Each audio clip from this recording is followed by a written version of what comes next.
you adjusting your path doesn't mean you're adjusting because you failed. Adjusting is absolutely necessary to achieve goals, to grow, and to put yourself in opportunities to be successful, whether it's in your personal life or your professional life.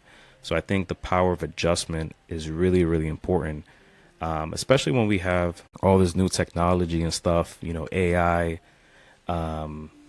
these automations. I mean, in business, there's a lot of people, well, no, not five, but 10, 15 years ago if they didn't adjust to technology, they were left in the dust, or if they didn't adjust to social media, right? So I think adjusting is very important depending on what it is, but in business is super important. In your personal life is important. Maybe you have a partner, and that partner has a different communication style. You got to adjust to that. So I think adjustment is one of those things that is overlooked. And I think if you adjust correctly, I think you can actually set yourself up, for failure. I'm still here recording this episode live for you guys. And flexibility keeps momentum, right? So the most important thing is to keep taking action, to keep moving forward, to keep pressing, right? And if you want things to always go according to plan, you're not going to act, right? And I think if you don't adjust, that's a sign of also perfectionism, right? You're like waiting for everything to be perfect.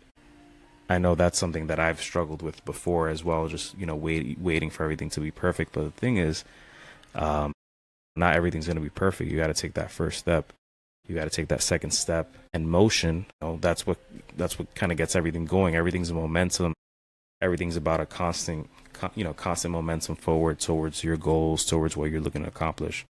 So I think the power of adjustment is super important. And then I got some notes here too, as far as what are some things that the power of adjustment, the power of adaptability can help with, right?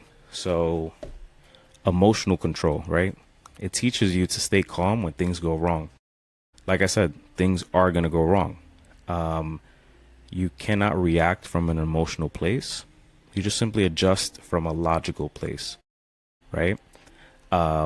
Relationships. This is a big one. People change. Sometimes it's not for good, but for the most part, as you adjust, your mindset adjusts, your actions adjust depending on what you want, right? I'm not going to be acting the same way I was acting as a 21-year-old bachelor than a 32-year-old husband, right? So you have to understand that there's different changes that need to be made, and that's perfectly okay because that's a sign of growth. Healthy relationships also require adaptability because in relationships, whether it's romantic or professional or family, you're going to go through periods where one person might have to depend more on the other one, right? So you might have to make a financial adjustment. You might have to make an adjustment with your communication style. You're going to need some type of adjustment to fulfill the need that's needed at that time, right? So I think healthy relationships are also something that require adaptability.